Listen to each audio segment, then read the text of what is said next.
오늘은 누가복음 9장의 말씀을 가지고 너는 나를 누구라 하느냐, 너는 나를 누구라 하느냐라는 제목으로 함께 하나님 말씀을 나누도록 하겠습니다. 오늘 본문은 오병이어의 기적 이후에 나오는 본문입니다. 오병이어의 기적 이후에 예수님께서 따로 기도를 하십니다. 성경을 보면 예수님은 참 많이 기도를 하셨어요. 이거를 보면서 우리도 기도를 정말 많이 해야겠다라는 생각을 하게 됩니다. 그런데 이렇게 예수님께서 기도하실 때 제자들에게 한 가지 질문을 던지십니다. 그 질문은 이거였어요. 무리가 나를 누구라고 하느냐? 예수님을 따르는 많은 무리들이 있고 그들이 예수님을 누구라고 하는지 제자들에게 묻게 된 것이죠. 그런데 이에 대해서 제자들은 사람들이 예수님을 헤롯에 의해서 죽임을 당한 세례 요한의 환생이라고 말한다고 하고, 또 몇몇은 하늘에 들려 올라간 엘리야가 이 땅에 다시 내려온 것이라고도 하고, 또는 옛 선지자 중 한 사람이 살아났다고 여기는 그런 떠도는 이야기를 예수님께 전하게 됩니다. 사실 초기 유대교는 신명기 18장의 말씀에 근거해서 세상의 끝날에 모세와 같은 선지자 하나가 온다고 그렇게 생각을 했습니다. 그래서 하나님이 그 선지자를 일으킨다는 믿음이 있었는데, 그래서 유대인들은 예수님의 행하시는 여러 일들을 보면서 예수님이 바로 그런 분이다라고 여겼던 것이죠. 그래서 이와 같이 무리들의 예수님에 대한 이해, 또 그 예수님에 대한 생각은 허무맹랑한 것은 아니라 실은 그들의 체험과 또 역사, 또 종교적인 전통에 따른 합당한 결론이었긴 합니다. 이 이야기를 다 들으신 예수님은 뒤이어서 제자들에게 이렇게 물으십니다. 그러면 너희는 나를 누구라고 하느냐?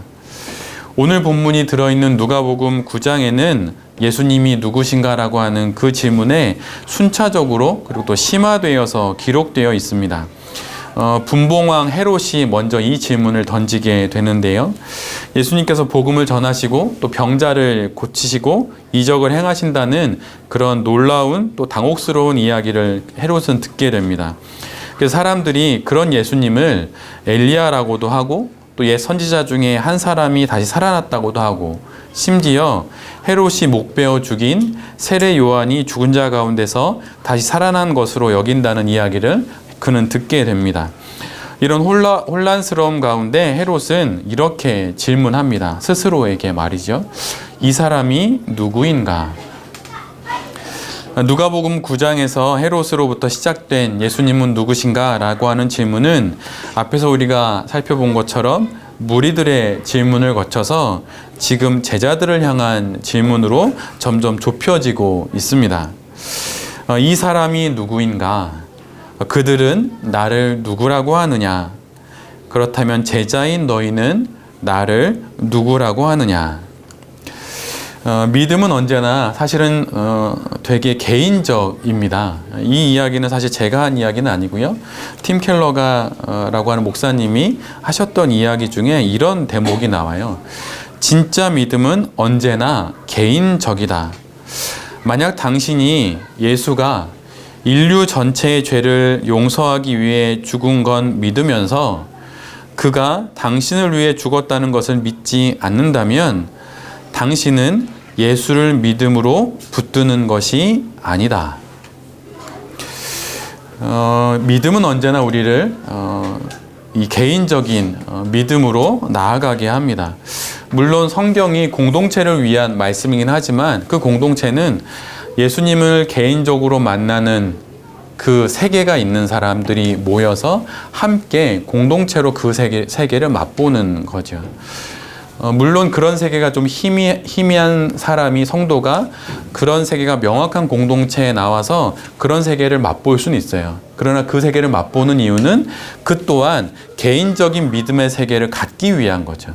그래서 그렇게 개인적인 믿음의 세계를 가진 사람이 이곳에 모여서, 그런 여러 사람들이 모여서 그런 세계를 맛보는 공동체를 이루게 되는 것입니다. 그래서 결국은 오늘의 이 질문은 우리에게 이런 질문을 던지게 되는 것이죠. 그렇다면 너는 나를 누구라고 하느냐? 오늘도 주님께서는 우리 각자에게 이 질문을 던지십니다. 그렇다면 너는 나를 누구라고 하느냐?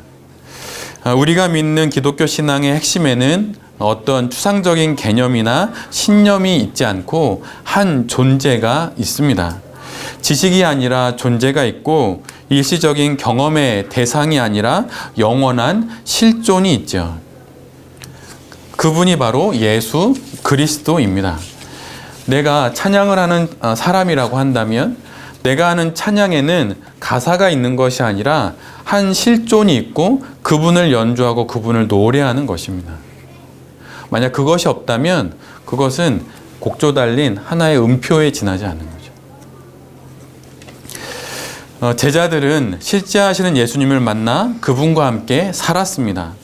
예수님으로부터 권위와 능력을 받아서 하나님의 나라를 전파하고 심지어 사람들을 고쳤죠.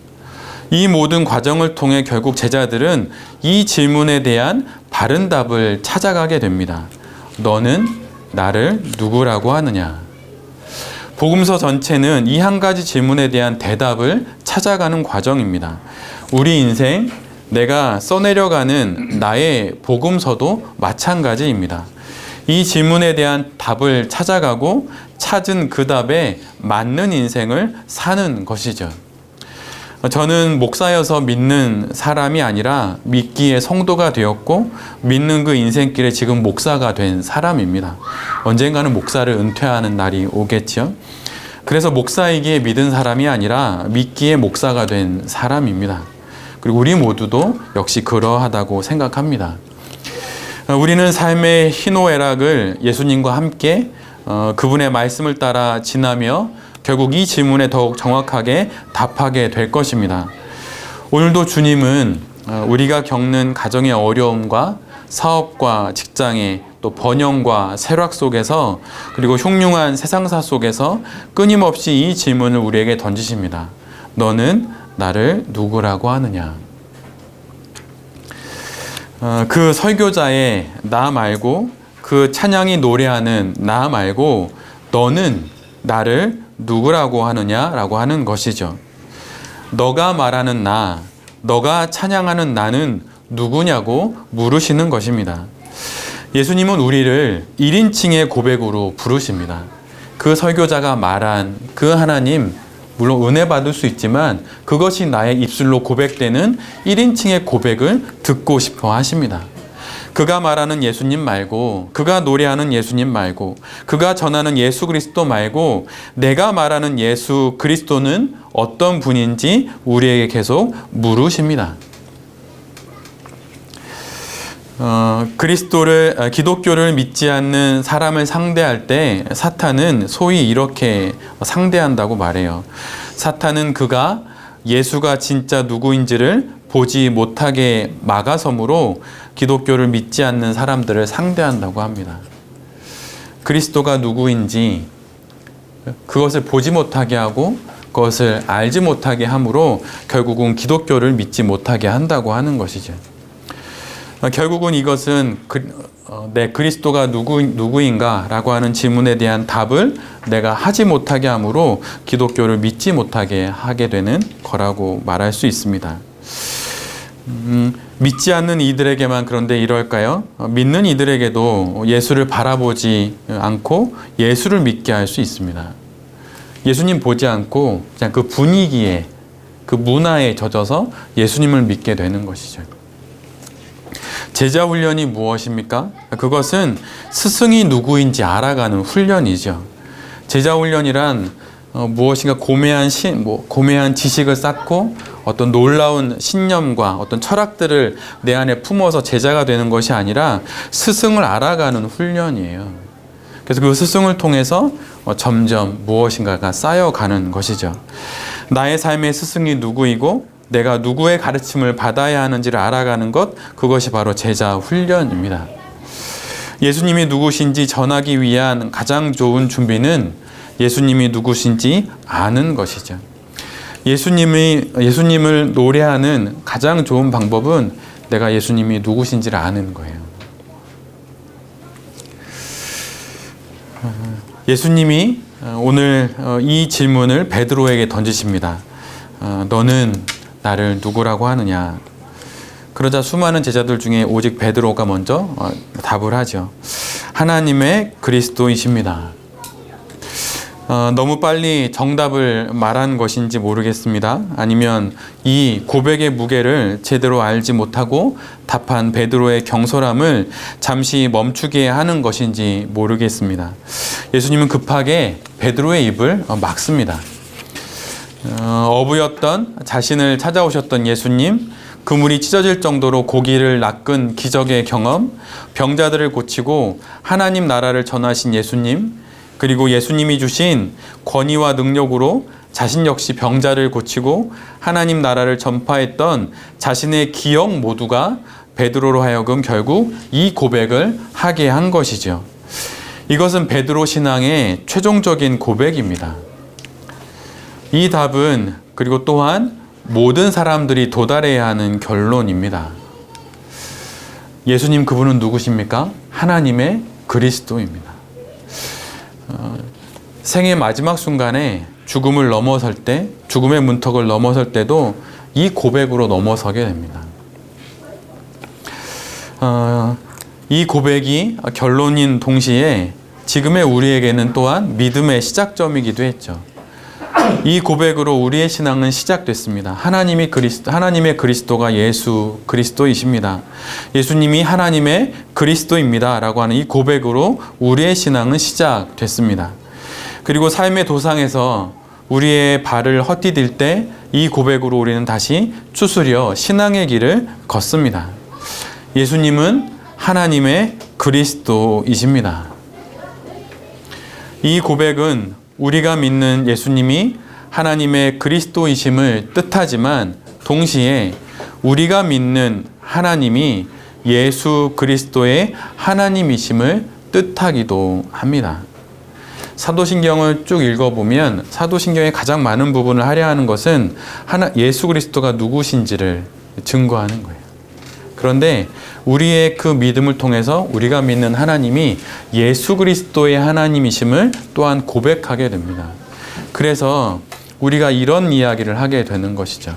모든 것이 있어도 예수 그리스도가 없으면 아무것도 없는 것이고, 아무 것이 없어도 예수 그리스도가 있으면 모든 것이 있는 것이다. 우리의 신앙의 가장 가운데 있는 건, 가장 중심에 있는 건 바로 예수 그리스도예요. 그리고 이 예수 그리스도를 통하여서 우리가 하나님을 온전히 볼 수 있는 것입니다. 예수 그리스도 없이 하나님을 볼 수 있는 방법은 없어요. 빌립이 이런 질문을 예수님께 하게 되죠. 하나님을 보여주십시오. 하나님을 보여주십시오. 그러자 요한복음 14장에 예수님이 이렇게 이야기하십니다. 빌립아, 내가 이렇게 오래 너희와 함께 있으되 내가 나를 알지 못하느냐? 나를 본 자는 아버지를 보았거늘 어찌하여 아버지를 보이라 하느냐? 예수님을 제대로 볼 때에 우리는 하나님을 제대로 볼 수 있습니다. 그리고 예수님을 제대로 볼 때에 우리는 내 자신 또한 제대로 볼 수 있습니다. 다른 모든 종교는 많은 세상사의 중대한 질문에 대한 답을 여기 있다라고 이야기하죠. 이것이 답이다.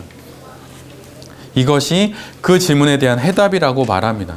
그러나 기독교는, 우리가 믿는 기독교는 예수가 그 모든 질문에 대한 답이라고 말합니다.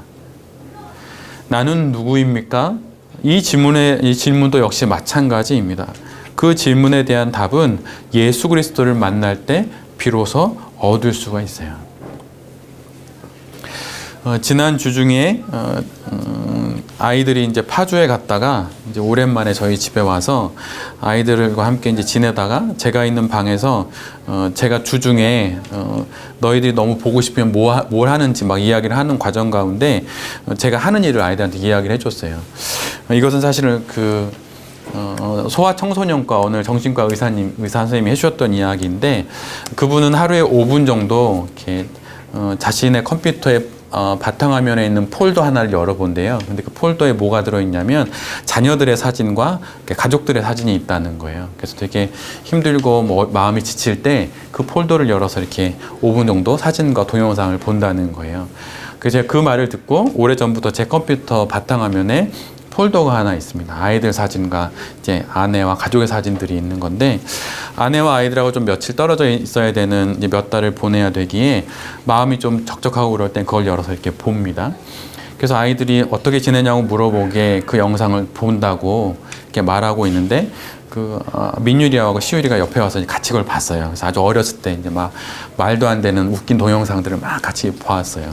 근데 그 동영상을 보고 이제 저는 방에 있고 아내하고 아이들은 이제 밖으로 나갔습니다. 그래서 조금 있다가 이제 거실로 나가서 있는데 민유리가 안 보이는 거예요.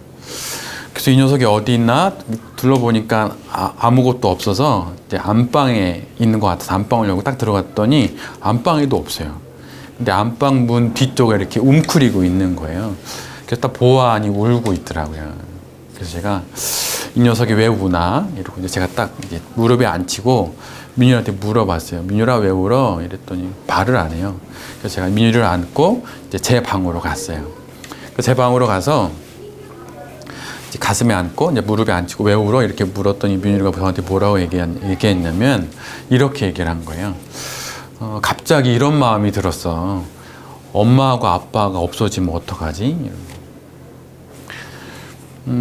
그래? 왜 그런 생각이 들었어? 이랬더니 민유리가 그냥 갑자기 들었어. 그 영상, 이제 사진이랑 동영상을 보고 이제 갑자기 가면서 그런 마음이 훅 들었나 봐요.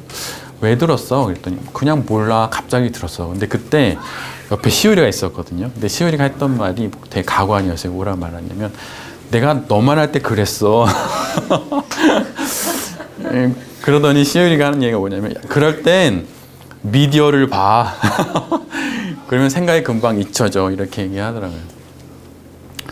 근데 민유리가 막 그런 얘기를 계속 하더라고요. 근데 여러분 아이들이 지금 아주 어리지만 순간 그런 생각이 들 수 있는 거죠. 근데 아이들의 마음에 그런 생각이 일어날 때 아니면 정말로 부모인 우리가 언젠가 우리가 아이들 눈에서 사라지게 될 때 아이들이 무슨 힘으로 이 세상을 살아갈 수 있을까요? 아빠가 날 잘해줬지 뭐 이런 추억으로 물론 그럴 수 있어요. 세상에 제일 좋은 아빠는 어떤 아빠냐면 그리움을 주는 아빠가 제일 좋은 아빠래요. 그러니까 어느 날 아빠가 이 세상에 없을 때 아빠를 생각하면서 아빠 보고 싶다, 그립다 이러는 거죠. 슬퍼하는 게 아니라 마음속에 따뜻한 그리움이 일어나는 거죠. 근데 여러분 그런 걸로 이 세상을 아이들이 다 살아낼 수 없어요. 그럼 여러분 무엇을 주시겠습니까? 여러분 그럴 땐 이 답을 줘야 해요. 예수님이 누군지 아니? 예수님이 하나님의 그리스도야. 그래서 제가 민유리한테 이렇게 얘기했어요. 민유라 걱정하지 마. 우리 천국에서 다시 만나. 그러니까 그런 얘기를 하면 아이들이 아 그래? 이런 표정이에요. 그 신비를 다 이해할 수는 없죠. 그러나 하나님의 그리스도다. 예수가 하나님의 그리스도라고 하는 그 믿음을 통해서 우리의 아이들이 또한 우리들이 이 세상의 고비들을 넘어설 수 있어요. 민유리하고 시우리가 이런 질문을 합니다. 뭐 9살, 7살, 뭐 8살, 10살 밖에 되는 아이들이. 우리 아이들은 그러면서 더 많은 질문을 하게 될 것이고 우리들 또한 내 스스로 그런 질문을 하게 되겠죠. 여러분 그럴 때 어떤 답을 스스로에게 또한 아이들에게 주시겠습니까? 그때는 이거예요. 너 예수님이 누군지 알아? 하나님의 그리스도야. 기름 부으신 분, 메시아, 구원자야. 이 세상의 삶이 여기가 끝은 아니야. 시우라, 민유라, 아이들아, 우리의 삶은 천국으로까지 이어져. 이 이야기를 해줄 수 있어야 하는 것이죠. 근데 그 이야기를 할 때 내게 그런 믿음이 없어요. 뭐 그러면 어떻게 아이들에게 이 말을 할 수 있겠습니까? 그러기에 오늘도 주님이 우리에게 이렇게 물으시는 거예요. 너는 나를 누구라고 하느냐? 이 질문에 대한 답이 나를 살리고 우리 아이들을 살리고 결국은 우리 모두를 살리게 될 것입니다. 이 말씀을 하신 이후에 주님은 이런 이야기를 하세요. 누구든지 나를 따라오려거든 자기를 부인하고 자기 십자가를 지고 나를 따를 것이니라. 세상은 자기를 긍정하고 자기 십자가를 부인함으로 자기 목숨과 자기 인생을 구원하라고 하죠. 세상은 그렇습니다. 너 괜찮아. 너 괜찮은 사람이야. 내면의 힘을 길러. 너를 스스로 북돋아. 이렇게 이야기하죠. 자기를 긍정하고 어려운 일이 있으면 그 십자가를 대신 질 수 있는 사람을 찾아서 돈이 있어? 그걸 대신하게 해. 그러면서 나의 목숨과 나의 인생을 구원하라고 합니다. 그러나 이것의 결론은 자기 목숨을 잃고 자기를 잃어버리는 거라고 예수님이 말씀하세요. 자기를 위하여 살았는데 결국 자기 인생을 잃어버리게 됩니다. 윤태호 작가가 쓴 미생애라고 한 부분에 윤태호 작가가 가장 자신의 마음에 남는 한 부분을 이렇게 이야기했어요. 밤이 새도록 열심히 일했던 어느 엄마가 있었죠. 근데 아이들은 어린이집에 맡기고 그렇게 하루 종일 일을 했습니다. 그런데 아이들을 돌보러 갈 시간도 없어요. 그러면서 그 엄마가 이렇게 이야기를 해요. 우리를 위해 열심히 사는 건데 우리가 피해를 보고 있어. 나를 위해서 시간을 아끼고 정말 시간을 쪼개가며 돈을 모으고 일을 하고 자식들 위한다고 열심히 살았는데 결국 내가 내 스스로 피해를 보고 있어. 우리 가정이 피해를 보고 있어. 이렇게 말했다고 하는 거죠.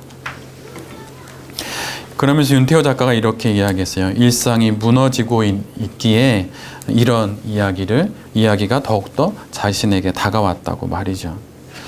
나를 위하여서 나를 긍정하고 나의 모든 십자가를 뿌리치고 살아감의 그 결론이 바로 이런 거라고 할 수 있습니다. 근데 예수님은 반대로 이야기하세요. 나 예수 하나님의 그리스도를 위하여 자기를 부인하고 자기 십자가를 긍정하고 예수님을 따르면 목숨과 인생을 구원하게 될 것이라고 말합니다. 자기를 부인하고 자기 십자가를 지라고 하시는데 그 이유를 예수님 먼저 말씀하세요. 나를 위하여, 그리스도를 위하여 자기를 부인하고 자기 십자가를 긍정하고 예수 그리스도를 따를 때 결국은 나의 인생과 나의 목숨이 구원받게 될 것이라고 이야기하십니다. 근데 여기서 자기 부인은 자기를 비하하는 것을 뜻하지 않아요.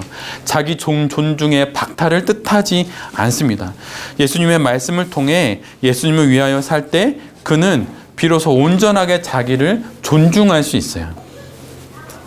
내가 있어야 하는 자리에 내가 있도록 하기 위하여서 내가 있지 않아야 하는 자리에 있는 나를 부인하는 것입니다.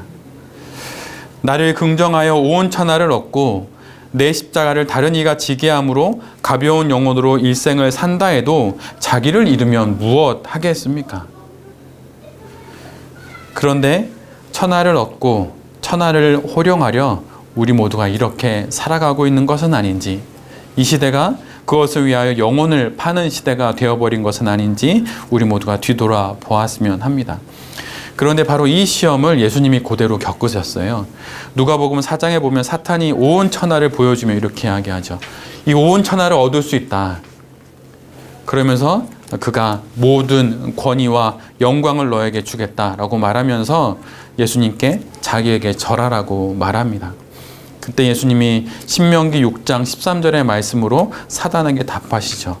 주 너의 하나님을 경배하고 다만 그를 섬기라. 하나님을 경배하고 하나님을 섬기는 것, 그것이 바로 이것에 대한 답이라고 하는 것이죠. 나를 위함으로 내 자신을 망가뜨리지 않고 주를 위해 내 인생을 들여 내 인생을 건져 올려야 하는 것입니다. 내 안에 내가 지배적인 자리에 있지 않고 하나님의 그리스도이신 예수님이 그 자리에 앉으시게 하는 것이 필요합니다. 자전거가 앞으로 가기 위해서는 페달을 굴려야 하지요. 그러나 반대로 생각해 보면 자전거의 페달을 굴려야 자전거가 앞으로 가는 법입니다. 이와 같이 자기를 부인하고 자기 십자가를 짐으로 예수님을 따르게 되지만 반대로 예수님을 따름으로 자기를 부인하게 되고 자기 십자가를 지게 되기도 합니다. 예수님을 따름으로 진정한 자기 존재를 찾을 수 있고 내 십자가를 또한 알 수 있게 되는 것이죠. 따르니 알게 되고 알게 되니 더 따르게 되는 것입니다. 이런 예수님과 그분의 말을 부끄러워하지 않는다면 예수님도 우리를 부끄러워하지 않는다 말하십니다. 나를 부인하고 내 십자가를 지고 따라가라고 하는 그 하나님의 말씀을 부끄러워하지 않고 이미 그 길을 걸어가고 계신 예수님을 부끄러워하지 않을 때 영원의 문 앞에서 그분께서 우리를 자랑스러워 하신다라고 말씀하십니다. 여러분에게 예수님은 누구십니까? 그리고 사랑하는 자녀들에게 여러분은 예수님을 누구라고 전해 주시겠습니까? 그리고 아직 예수 그리스도를 믿지 않는 나의 가족과 나의 형제들에게 예수님이 누구라고 여러분 전해 주시겠습니까? 우리 신앙은 이 한 가지 질문에 대한 한 가지의 답으로 결정되어집니다. 다닐 만한 교회가 없어서 나의 신앙이 흔들리는 게 아니에요. 내가 들을 만한 설교가 이 세상에 없어서가 아닙니다. 이 질문에 대한 단 하나의 답이 내게 명확하지 않기 때문에 우리의 신앙이, 우리의 인생이 자꾸 흔들리게 되는 것이죠. 여기 있는 우리 모두가 나의 복음서를 써내려 가기를 바랍니다. 우리의 인생 가운데 나의 복음서를 통해 예수님을 온전히 알아가는 은혜가 우리 모두에게 있기를 빕니다. 그리고 그분을 따라 살아가는 그 십자가의 길을 걸어가는 여기 있는 우리 모두가 될 수 있기를 간절히 기도드립니다. 아멘.